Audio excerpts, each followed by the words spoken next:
মিষ্টি ক্ল্যাম্পে সমস্ত ভিউয়ার্সদের আমার চ্যানেলে স্বাগত জানিয়ে আমি আজকে রেসিপি শুরু করতে চলেছি। আজ আমি একটা ট্র্যাডিশনাল রান্না আপনাদের সামনে তুলে ধরেছি। আজ বানাবো পালং শাকের পাঁচমেশালি চচ্চড়ি। আমি জানি আপনারা প্রত্যেকেই এই রেসিপিটা ভীষণ ভালো বানান, তাও একবার আমার প্রসেসটা আপনাদের সাথে শেয়ার করতে মন চাইলো। আশা রাখছি আপনাদের ভালোই লাগবে। চলুন চটপট দেখে নেওয়া যাক আমার আজকের এই রেসিপি পালং শাকের পাঁচমেশালি চচ্চড়ি। এই রান্নাটা করার জন্য প্রথমে কড়ার মধ্যে আমি দিয়ে দিচ্ছি সর্ষের তেল।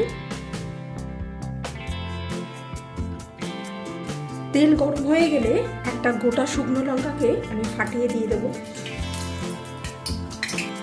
সেই সাথে 1 টিস্পুন পাঁচফোড়ন আমি অ্যাড করে দিলাম।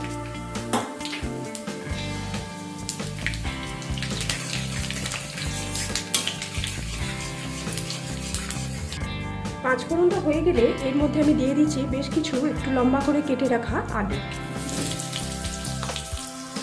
সেই সাথে অ্যাড করে দিচ্ছি বেশ কিছু লম্বা করে কেটে রাখা মূলো আর কিছু শিম।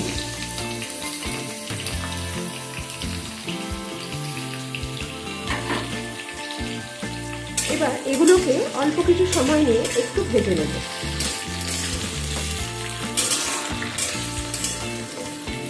এগুলো ভাজতে ভাজতে এদের মধ্যে নুন অ্যাড করে দেব।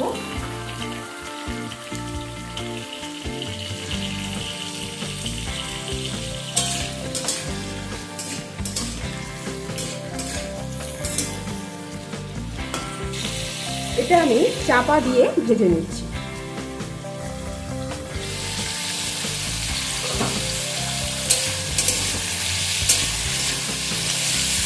এইভাবে চাপা দিয়ে ভাজলে সবজিগুলো ভাজার সাথে সাথে সেদ্ধ হয়ে যায়, তাই এইভাবে চাপা দিয়ে ভাজলে ভালো। সবজিগুলো যখন অল্প ভাজা হয়ে যাবে সেই সময় এখানে আমি বেশ কিছু কেটে রাখা বেগুন অ্যাড করে দিচ্ছি। এবার বেগুনটাও আর চাপা দিয়ে ভাজবো না, এই সবজির সাথে অল্প একটুখানি ভেজে নেব।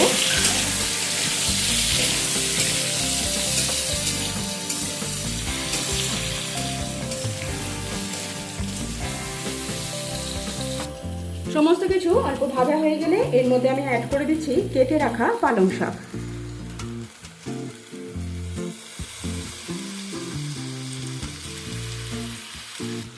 পালং শাকটা দেবার পর এবার কভার করে দিলাম যাতে শাকটা একটু কমে যায়। কিছুক্ষণ পরে ঢাকনাটা খুলছি, দেখুন শাকটা অনেকটাই কমে গেছে। এবার একবার নেড়ে নেব।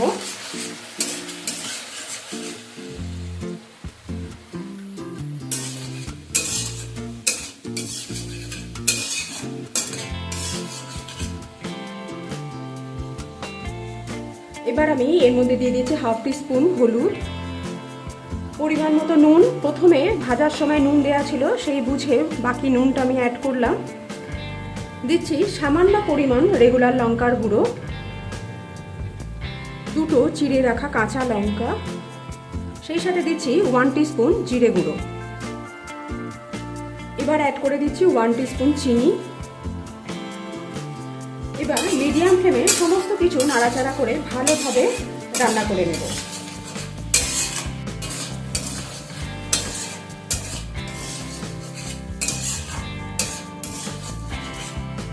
এতে বড়ি দিলে ভালো লাগে, আপনাদের কাছে বড়ি থাকলে অবশ্যই আপনারা বড়ি ভেজে এতে দেবেন।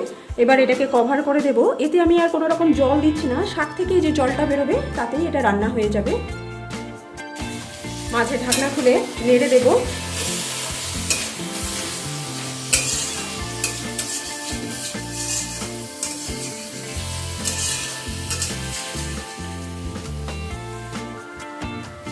শাক থেকে বেরোনো জল পুরোটাই প্রায় শুকিয়ে গেছে, এরকম ঠিক মাখা মাখা হবে। এই তরকারিটা তৈরি হয়ে গেছে আমার আজকের রেসিপি পালং শাকের তরকারি।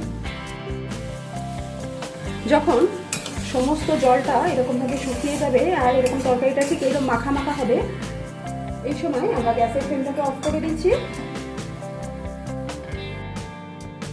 তৈরি হয়ে গেছে আমার আজকের রেসিপি পাঁচমেশালি পালং শাকের তরকারি।